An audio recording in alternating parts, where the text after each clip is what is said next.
to our local edition. I'm Brad Pomerance. It's my pleasure to introduce you to, if you don't know him already, Jonathan Jaech. He is a Southern Vice Chair for the California Libertarian Party, and I am so glad you are with us after this historic election. I'm going to be honest with you. We met a few weeks ago. I was moderating a debate, and I whispered to you that I thought that, like most pollsters, that the night was going to be tough for the Republicans, and that in the wake of a tough night, the Libertarian Party would be there to pick up the pieces as the Republican Party cracked apart. That wasn't what I wanted. It's just what I thought the tea leaves told us. I was wrong. Where do Libertarians go from here? Well, I think we continue to grow the party. Even though our numbers weren't what we had hoped for, we had hoped for at least winning a state or two and maybe throwing the thing to the House. That was the stretch goal. Beyond that, we'd hoped for 5%. We didn't quite get there, but we did triple the numbers. We also achieved ballot access in 19 states, so we met the requirements for ballot access in 19 states. That will help tremendously in 2000. 2020? 2020. And Were you on all 50 state ballots this time around? Yeah, all 50. Okay. But it takes a tremendous amount of work to get on 50 ballots. There's a lot of signature gathering that needs to be done. That costs money. Right. So we've had to spend a lot of money historically to get on all 50 state ballots, and so our budget should be a little smaller for that next time around. Let me ask you about the Libertarian Returns, which were, I guess, around 3% nationwide. Is that right? Yeah. There's no doubt that earlier in the cycle, Mr. Johnson and Mr. Weld were polling closer to 10, 12%. A lot of folks felt as if, like many third-party candidacies, those numbers would be depressed. Yeah.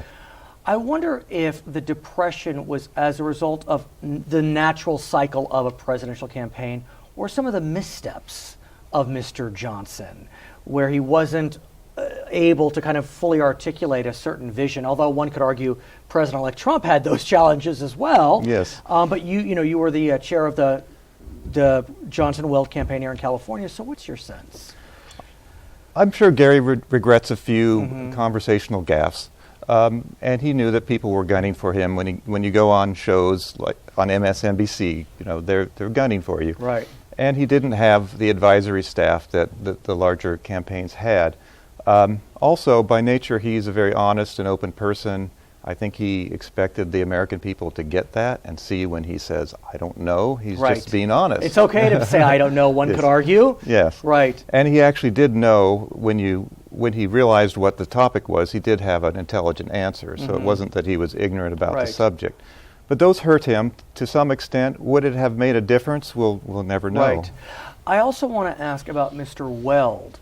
Mr. Weld, in the closing days of the election, all but gave, I don't want to say an endorsement of Hillary Clinton, but a very strong testimonial on her behalf out for MSNBC, coincidentally. What did you make of that? Well, personally, I thought he knew Mrs. Clinton personally, and he felt like with all the attacks she was getting, he wanted to stand up for her. And I think I've had many Democrats come to me and say, I really respect what Governor Weld did.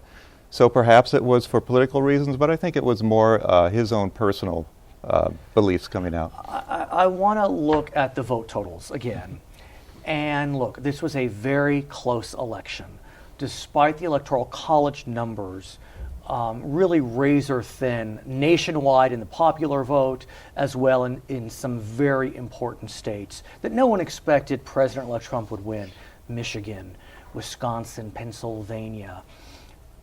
In many states that were close, the margin between Mrs. Clinton and Mr. Trump, the combination of Johnson and Stein, Jill Stein, the Green candidate, was larger than the margin between Clinton and Trump. Yes. Is it fair to blame Johnson and Weld, Stein on the Green ticket for Mrs. Clinton's loss? I don't think it's correct. I can understand the feeling, but I don't think when political scientists look at the hard numbers, they'll see our data indicates that we take equally from both parties, or we attract voters who would not vote for either major party candidate. I think that's what the numbers show when you boil them down.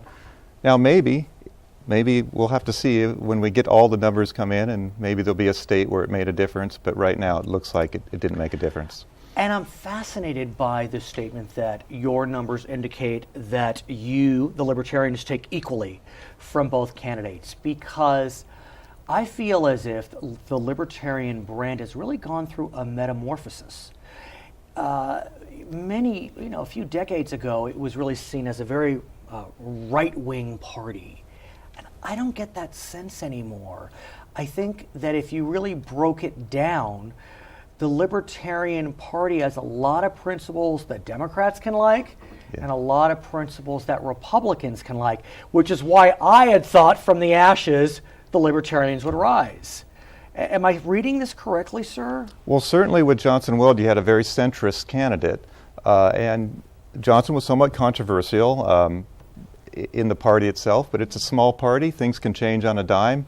I think 2020, it could look differently, but certainly I'm working very hard, and I know many Libertarians in the party are working very hard to make the party more inclusive, less of a right party and more of a center party, where and right and left, because we're really unified around the principle of non-aggression. Yeah, give us a sense of what the platform of the Libertarian Party is. I don't literally mean the document. Right. But if someone says to you, what's a Libertarian? What do you say? Well, a Libertarian is a person who believes in individual liberty. We're all self-sovereign. We all have ownership. I can wiggle my hand. You can't wiggle my hand for me. I own my body. I own my mind. And I need to respect that you have equal rights. Now, and I could pick some Democratic positions that would line up perfectly with that, and some Republican positions that would line up perfectly with that. But when it comes to politics, we don't ignore social problems. We recognize that we have social problems, and we need. It's a morally good thing to solve those problems. But is government the vehicle? Because that's where maybe the party's more right of center than left of center. We need to find ways. We believe we can solve those problems better with more freedom. So freedom's the answer. What's the question? Yeah, So what does that mean, more freedom, in the context of solving homelessness, let's say? Well, think about the root causes of homelessness, and where does it come from? Why really are there homeless people? And it would really getting down into the weeds of that would take a lot of discussion. But I mean, we have regulations preventing people from feeding the homeless. That doesn't make sense. It may keep them away from certain areas where they're being fed, but as a solution on the whole, no, I think we need to connect with homeless people. We need to encourage people who are not homeless to form relationships, and thereby help draw the homeless out of their state. Where does the Libertarian Party go from here? How do you continue to grow the party? That's a great question. I think we need to build on the momentum. We've trebled our vote tallies. We've got a lot of new volunteers that have volunteered for Johnson Weld. We have good momentum now. We have tremendous momentum with the youth. We need to build on that. So we need to continue to recruit great candidates, articulate candidates, people who can appeal to new segments of the electorate. I'd love to see more ethnic diversity in our candidates. I'd like to see more women running. That sort of thing. I think we need to reach out. He is Jonathan Jaech. He is the Southern Vice Chair of the California Libertarian Party. He was the chair of Johnson Weld 2016 in California. My name is Brad Pomerance, Charter Local Edition.